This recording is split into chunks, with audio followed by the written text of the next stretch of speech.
காலத்தை வென்ற கதைகள் மீண்டும் உங்களுக்காக உங்கள் ஸ்டோரிஸ் வித் செல்வி சேனலில் உங்களுடன் தாமரை செல்வி. நீங்கள் கேட்டுக்கொண்டிருக்கும் கதை மலைக்கள்ளன்.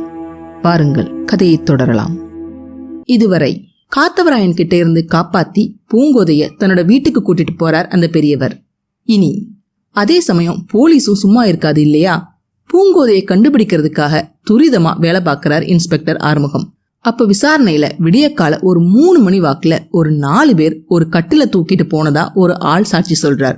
அவங்க எந்த பக்கமா போனாங்கன்னு கேட்டுட்டு அந்த பக்கமா போலீஸும் தங்களோட தேடலை தொடங்குறாங்க. அந்த தேடல்ல பூங்கோதையை கடத்திட்டு போன 4 பேர்ல 2 பேருக்கு முகத்துல கரும்புள்ளி செம்புள்ளி குத்தி ஒரு மரத்துல வவ்வால் மாதிரி கட்டி தொங்க விட்டுருக்காங்க அந்த தாத்தாவோட ஆட்கள். அவசரமா அவங்கள கீழே இறக்கி யாருன்னு சோதிச்சு பார்த்தா அது காத்தவராயனோட ஆட்கள்ங்கிற விவரம் போலீஸ்க்கு தெரிய வருது. அந்த 2 பேரையும் சோதிச்சு பார்த்ததுல அவங்க கிட்ட இருந்து பூங்கோதையோட நகையை கண்டுபிடிக்கிறாங்க போலீஸ். ஆனா அது பூங்கோதையோட நகைன்னு கன்ஃபார்ம் பண்றதுக்காக அந்த நகையை எடுத்து வச்சுட்டு அந்த 2 ஆட்களையும் போலீஸ் ஸ்டேஷனுக்கு விசாரணைக்காக கூட்டிட்டு போறாங்க போலீஸ். கான்ஸ்டபிள் கருப்பையாவும் போலீஸும் அந்த ஆட்களை விசாரணை பண்றாங்க. ஆனாலும் அந்த 2 ஆட்களும் இது எல்லாம் மலைக்கள்ளனோட வேலைன்னு சொல்லிடுறாங்க. இந்த விஷயத்த கருப்பையா இன்ஸ்பெக்டர் ஆறுமுகம் கிட்ட சொல்றார். ஆனா இன்ஸ்பெக்டருக்கு என்னவோ அதுல நம்பிக்கை இல்ல. ஏன்னா ஆட்கள் காத்தவராயனோட ஆட்கள், அந்த நகை இருந்தது இவங்க கிட்ட, இவங்கள யாரோ கட்டி போட்டு இருக்காங்க. அப்படின்னா இவங்க தானே பூங்கோதையை கடத்தி இருக்கணும்னு சொல்றார் இன்ஸ்பெக்டர். நம்ம கருப்பையா தான் ஆமா சாமியாச்சே. உடனே ஒத்துக்கிட்டாலும் அடுத்த செகண்டே அவருக்கு ஒரு டவுட் வருது. இப்படி முகத்துல கரும்புள்ளி செம்புள்ளி குத்துறது மலைக்கள்ளனோட ட்ரேட்மார்க் ஆச்சே சார்னு கருப்பையா சொல்ல, அதுக்கு இன்ஸ்பெக்டர் அது நம்மளை ஏமாத்துறதுக்காக காத்தவராயன் செய்யற தந்திரம் அப்படின்னு சொல்றாரு. அப்படியும் இருக்கலாம் சார்னு கருப்பையா சொல்லிக்கிட்டு இருக்கும் போது அங்க பூங்கோதையோட அப்பா அவசரமா வர்றார். அவர் உட்கார சொல்லிட்டு நானே உங்களை தேடி வீட்டுக்கு வரலான்னு இருந்தேன்னு சொல்லிட்டு இன்ஸ்பெக்டர் அந்த ஆட்கள் கிட்ட இருந்து கண்டுபிடிச்ச பூங்கோதையோட ஜடவள்ளியை காட்டுறார். அதை பார்த்த சொக்கேசருக்கு பயங்கர அதிர்ச்சியா இருக்கு. இது எப்படி உங்ககிட்ட வந்தது? இது பூங்கோதையோடதாச்சேன்னு ஆச்சரியமும் பதட்டமுமா கேட்கிறார் சொக்கேசர். தன்னோட சந்தேகம் ஓரளவுக்கு உறுதியாக இன்ஸ்பெக்டர் சுக்கேசர் கிட்ட காத்தவராயன் ஆளுங்க கிட்ட இருந்து கிடைச்சது, அந்த பையதான் இவ்வளவும் செய்யறான் போல இருக்கு சார்னு தன்னோட எண்ணத்தை சொல்றார் இன்ஸ்பெக்டர். ஆனா அதை கேட்ட சொக்கேசருக்கு அதுல முழுசா நம்பிக்கை வரல. கொஞ்சம் தயக்கத்தோட இன்ஸ்பெக்டர் கிட்ட அப்படி தீர்மானமா சொல்றதுக்கு இல்லைங்கன்னு சொல்ல, இதை கேட்ட இன்ஸ்பெக்டருக்கு பயங்கர அதிர்ச்சி. கையில எவிடன்ஸோட சொல்லியும் ஒருத்தர் மறுத்தா ஏன்னு கேட்கத்தானே தோணும். ஏன் சார் உங்களுக்கு யார் மேலேயாவது சந்தேகம் இருக்கான்னு இன்ஸ்பெக்டர் கேட்கிறார்.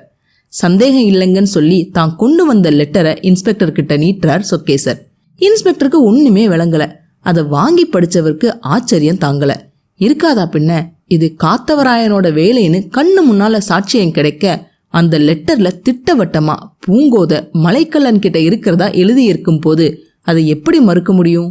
நம்ப முடியாம என்ன சார் ஆச்சரியமா இருக்குன்னு இன்ஸ்பெக்டர் சொல்ல, இது என்ன ஆச்சரியங்க, அந்த பையன் எனக்கு மருமகனா வரப்போறானா, இதுக்கு மேல எனக்கு வேற அவமானம் என்னங்க இருக்க முடியும்னு மனம் நொந்தபடி சொல்றார் சொக்கேசர். எந்த அப்பாதான் தன்னோட பொண்ணை ஒரு கொள்ளைக்காரனுக்கு கல்யாணம் பண்ணி கொடுக்க நினைப்பார்? இதையெல்லாம் கேட்ட கருப்பையாவுக்கு ஒரு யோசனை தோணுது. ஒருவேளை காத்தவராயனும் மலைக்கள்ளனும் ஒருத்தர் தானோன்னு கருப்பையா தன்னோட சந்தேகத்தை சொல்ல, அவர் சொல்றது சரியா கூட இருக்கும்னு ஒத்துக்கிறார் சொக்கேசர்.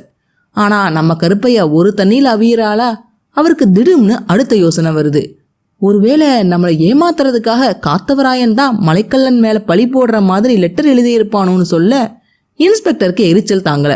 யோ, இப்பதான் 2 பேரும் ஒரே ஆள்னு சொன்னேன், அதுக்குள்ள வேற வேற ஆளுன்னு சொல்றியேன்னு அவரை அடிக்காத குறையா அதட்டுறார் இன்ஸ்பெக்டர். இதை பார்த்துக்கிட்டு இருந்த சொக்கேசருக்கு கவலை இன்னமும் அதிகமாகுது. ரொம்ப கவலையோட இன்ஸ்பெக்டர் கிட்ட, இன்ஸ்பெக்டர் சார், பூங்கோதை எனக்கு ஒரே குழந்தை, எப்படியாவது நீங்க தான் சார் காப்பாத்தணும்னு கெஞ்சுறார். அதுக்கு இன்ஸ்பெக்டர், முதலியார்வாள், நீங்க கவலைப்படாதீங்க, நான் எப்படியாவது பூங்கோதையை கண்டுபிடிச்சு கூடிய சீக்கிரம் உங்க வீட்டுல கொண்டு வந்து சேர்த்துடுறேன்னு நம்பிக்கை கொடுக்கிறார் இன்ஸ்பெக்டர். அந்த நம்பிக்கையோட அங்க இருந்து கிளம்புறார் சொக்கேசர். நமக்கு தெரியும் காத்தவராயனும் மலைக்கள்ளனும் வேற வேற ஆளுன்னு. ஆனா மலைக்கள்ளன் ஏன் சொக்கேசருக்கு தான் அவரோட மருமகனா வருவேன்னு எழுதியிருந்தார்? அந்த வயசான தாத்தா பூங்கோதை மேல ஆசைப்படுறாரா, இல்ல அவர் மலைக்கள்ளனே இல்லையோ? தெரிஞ்சுக்க அடுத்த பகுதிகளை தவறாம பாருங்க. இந்த பதிவு உங்களுக்கு பிடிச்சிருந்ததுன்னா லைக் பண்ணுங்க, ஷேர் பண்ணுங்க, சப்ஸ்கிரைப் பண்ணுங்க. நான் போடுற வீடியோஸ் உடனுக்குடன் உங்களுக்கு தெரிஞ்சுக்கிறதுக்காக நோட்டிபிகேஷன் பெல்லையும் கிளிக் பண்ணுங்க. என்னங்க கதை சுவாரஸ்யமா போயிட்டு இருக்கா? இந்த கதையை பத்தியான உங்க கருத்துக்களை தவறாம என்னோட ஷேர் பண்ணுங்க. உங்க கருத்துக்களை தெரிஞ்சுக்க நான் ஆவலா காத்திருக்கேன். மீண்டும் அடுத்த பதிவில் சந்திப்போம். நன்றி, வணக்கம்.